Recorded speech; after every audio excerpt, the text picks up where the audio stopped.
Meet Christina, a 25-year-old recluse navigating life's complexities from the comfort of her solitude.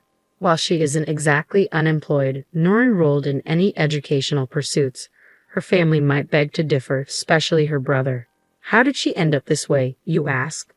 Well, it all traces back to her deep-seated mistrust of people, a sentiment rooted in her tumultuous experiences during middle school.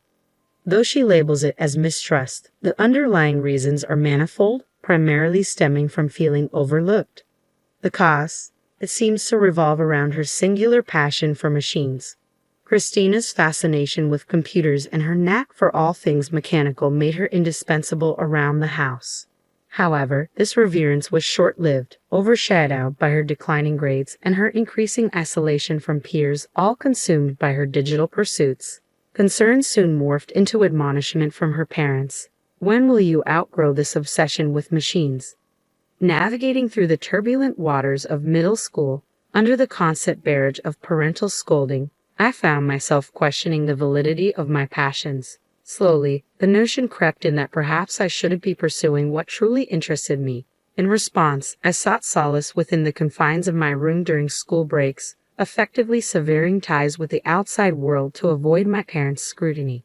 This retreat only fueled the rumors circulating about me, branding me as odd or potentially dangerous, a label that gradually alienated me even within the school walls.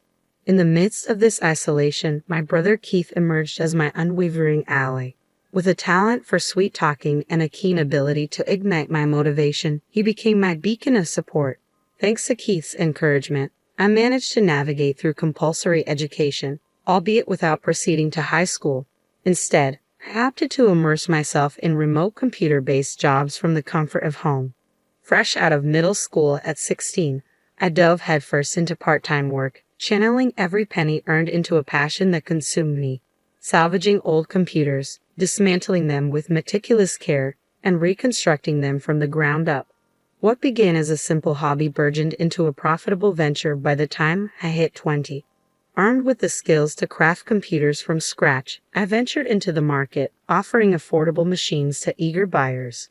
Before long, my endeavors bore fruit, catapulting me into the spotlight as a reputable entrepreneur. At just 25, I find myself basking in the glow of success, having amassed a modest fortune. Remarkably, my newfound wealth affords me the privilege of contributing $2,500 each month to my parents' household, with plenty left over to spare. Despite numerous attempts to explain my job to my parents, they remained steadfast in their lack of understanding. After several heated arguments, they adopted a hands-off approach, decreeing that as long as I could sustain myself, my profession was of little concern to them. This newfound autonomy granted me the freedom to inhabit my parents' home without interference, as my financial contributions spoke louder than words. However, the shift in dynamics wasn't mirrored by my brother, once my staunch ally and confidant during my school years. Initially supportive, he gradually soared towards me, perhaps weary of a sister who, even in her 20s, remained entrenched in her bedroom, immersed in her mechanical pursuits. His demeanor towards me grew increasingly hostile, sparking frequent conflicts that have left us estranged. Our relationship plummeted to new depths following my brother's marriage. It became apparent that his wife, a figure from his high school days, harbored disdain towards me, likely influenced by my brother's portrayal of me. She resented her newfound role as my sister-in-law, a sentiment she seemingly imparted to my brother. As this toxic dynamic persisted, I found myself branded as the pariah of the family abode. Despite my self-imposed isolation within my room, the palpable hostility directed towards me gnawed at my spirit, a stark contrast to the genuine concern expressed by my parents. Overnight, the sanctuary of my parents' home morphed into a battleground. No longer did I find solace within its walls. Instead, I felt besieged, with my once loyal allies dwindling in number as my parents appeared to succumb to the influence of my adversaries. Despite my financial independence and contributions to household expenses, I found myself perceived as a burden by my brother and sister-in-law, who couldn't comprehend the nature of my pursuits. Their remarks grew increasingly hostile, threatening to oust me from the family home to claim it as their own. Feeling alienated and estranged from my brother, I contemplated leaving once I secured alternative accommodation. After all, If I were to be forced out, there would be no obligation to continue supporting the household financially, allowing me to save those funds for myself, a silver lining amidst the turmoil. Just as I was weighing my options, my brother broached the topic of inheritance, revealing a gross misunderstanding on his part.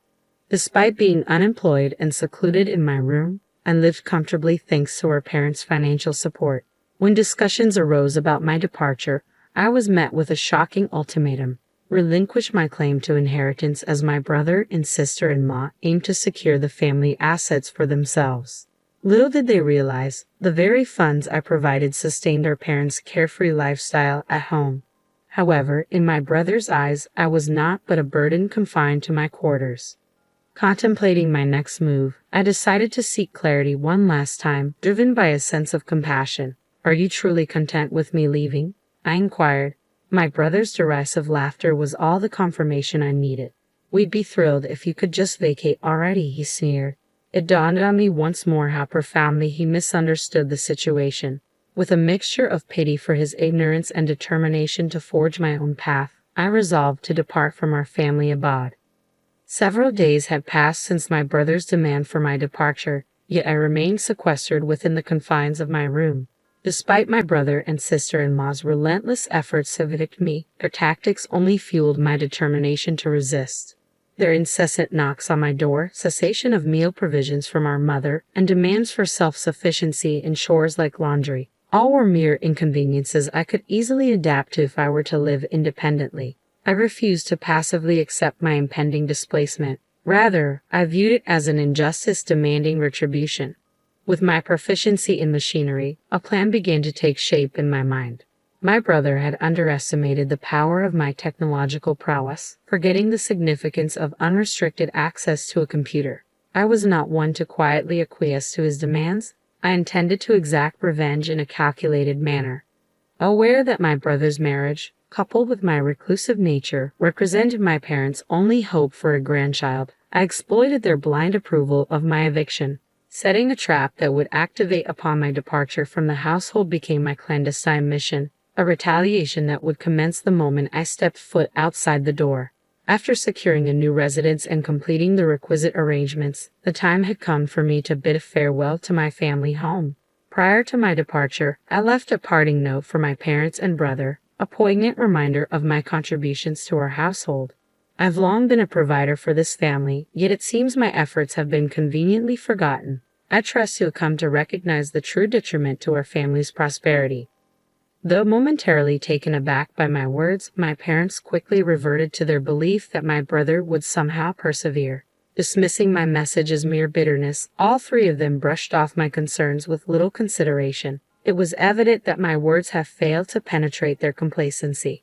Despite the initial apprehension, I deemed it necessary to depart from my family home and forge my own path.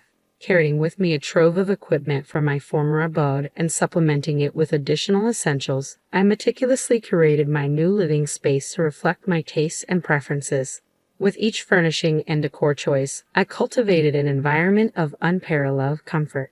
To my surprise, the transition to solo living proved remarkably seamless. I found myself more productive than ever before, reveling in the freedom to tailor my surroundings to my liking. Interactions with the locals further enriched my experience, their warmth and hospitality easing any lingering uncertainties. Life post-departure unfolded in a series of delightful discoveries and newfound independence, a stark departure from the confines of my family abode. Amidst my newfound contentment, I couldn't help but ponder the impact of my absence on my family's circumstances. However, any concerns were momentarily set aside when my mother's unexpected call interrupted my reverie. "Christina, did you tamper with our machines?" My brother's accusatory tone cut through the air. "What? Tamper with the machines?" I replied, feigning innocence. "Yeah, something's definitely off with the computers and electronics lately," he persisted. "I have no clue what you're talking about. I used to handle them out of goodwill since we're family. But since you deemed me a nuisance and ousted me, even if you're my parents, you'll have to pay the standard rate," I retorted, unapologetic. "Are you serious? That's awfully greedy of you. We're your parents, after all. Can't you cut us a break?" my father interjected. In that case, I'd rather extend discounts to my friends. Unlike you, they don't treat me poorly. I shot back, my resolve unyielding. Fine, you're nothing but a miser, my brother spat, his frustration palpable. Internally, I let out a sigh of relief as I recognized the familiar issue at hand, grateful that another trap hadn't been triggered. Handling the situation calmly, I addressed my mother's abrupt hang-up and the subsequent spiteful email. It struck me as immature, her reaction akin to that of a sulking child. Who was the real adult in this scenario? I couldn't help but wonder. Such behavior seemed not just self-centered, but outright selfish. Regarding the family computer, all I had done was revert the status adjustments I had previously performed for my family free of charge back to their original settings. To an untrained eye, it might appear as if the computer had spontaneously malfunctioned. When I suggested they contact the company for repairs as an individual, they responded with a tantrum, but such reactions were par for the course, and I chose to let it slide. 6 months had passed since my expulsion from the family home, and just as I was settling into my newfound independence, my father reached out with a phone call. I hate to ask, but can you lend me some money? My father's hesitant voice came through the phone. Lend me money? What do you mean? I responded, caught off guard. It's just that your brother and his wife have been spending recklessly. They seem to think we're swimming in cash, and it's been nothing but demands from them. They're always asking for money to buy this or to go there. I have no idea where they get these ideas. Why do they always come to me with their financial woes? Isn't it supposed to be the other way around? Parents helping their children. My father lamented. That's easier said than done. Well, even $500 would help, he continued. I'm not giving you anything. I won't lend you money either. I have no intention of financially supporting you anymore. But if you pay me for my services, I'll work on your machines, I stated firmly. You've become so stingy. I guess what Mom said was true, he retorted. During my unemployed years, he had the nerve to say things like, you used to do whatever you wanted at home, and he kept grumbling about other things. But I didn't care. I just hung up, I concluded, ending the conversation. My father's emails may have ceased, but his incessant phone calls intensified, ringing more than twice a day, prompting me to muse, what troublesome parents I have. A few days into this relentless barrage of communication, my brother, clearly in a tight spot, reached out next. When I questioned him about their sudden interest in contacting me, he countered, let me ask you this. Why was our family home affluent in the past? It dawned on me that he must have suspected their financial predicament had deteriorated since my departure, but it was too late. My current residence had become my sanctuary, a place where both my work and life flourished. There was no chance I would relinquish it again. Perhaps the reason behind our family's wealth was my monthly contribution of $2,500 to the household. Though not obligatory, I felt a sense of indebtedness to my parents for raising me, hence my willingness to give more. Given the circumstances, why would I continue supporting a home from which I had been ousted? It seemed inconceivable to entertain such a notion. I understand now, so that explains the sudden decline in Mom and Dad's finances, my brother acknowledged solemnly. Even if you were to ask me to return, I have no intentions of doing so, I replied resolutely. I get it. Reflecting on it now, our actions were unforgivable. I'm sorry, he offered. It's too late for apologies. Besides, I have no desire to be involved with any of you in the future. Please refrain from contacting me, I declared firmly. Hey, wait, my brother's voice pleaded desperately as I ended the call. Determined to sever ties with my family once and for all, I made the decision to cancel my cell phone contract. I couldn't bear the thought of enduring any more calls about various matters from them. 5 years have passed since I terminated my mobile contract and embarked on a life of solitude. During this time, I found love and got married to a partner who not only shares my profession but also understands and supports my lifestyle. He's a compassionate soul who willingly shares the burden of household chores, allowing me the freedom to pursue my passions. The thought of reaching out to my parents crossed my mind, considering they're technically family, but it felt too late. I refrained from making any contact. However, my husband expressed a genuine interest in meeting my parents and understanding their current circumstances. In response, I decided to hire a detective to investigate the situation at my family's home. What unfolded was a grim revelation. A multitude of debts surfaced, painting the picture of desperation and financial ruin. Cut off from my support, my parents resorted to borrowing money from various lenders in a futile attempt to sustain their lifestyle and tether my brother and his wife to the family home. However, the borrowed funds only piled up, accruing interest with no hope of repayment, leaving them drowning in debt. The debts attributed to my parents alone exceeded a staggering sum of $100,000. To secure these loans, the house was used as collateral, ultimately resulting in its foreclosure. The once vibrant family home now stands as a desolate vacant lot, a haunting reminder of the consequences of severed ties and unresolved conflicts. Although a pang of sadness tugged at my heartstrings due to my sentimental attachment to our family home, I couldn't deny the bitter irony of their current predicament. Concluding that they were reaping what they had sown, I shifted my focus to investigating my brother's circumstances. It appeared that my brother had broached the subject of divorce due to his wife's extravagant spending habits, yet she vehemently opposed the idea. As they navigated through a drawn-out legal battle, it became apparent that this process was both time-consuming and financially draining. Despite his attempts to part ways, his wife adamantly resisted, leaving them at a standstill. Moreover, with no children in the picture and rumors swirling about my brother's infertility, I felt a twinge of concern. Dispatching the detective to the hospital where they sought treatment, the disheartening truth emerged. My brother was indeed infertile, his condition bordering on sterility. The doctor's prognosis painted a grim picture, suggesting that natural conception was nearly impossible.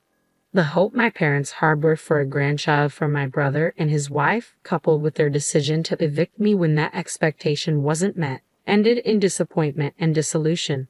With the family home sold off to settle debts, our family found itself in a pitiful state. Even a cursory investigation revealed the dire circumstances they faced. It became evident that engaging with them in their current state would not be advantageous for me or my husband. With a loving husband, 4 children, and a faithful dog, we had forged a life far removed from their struggles, a life they once idealized.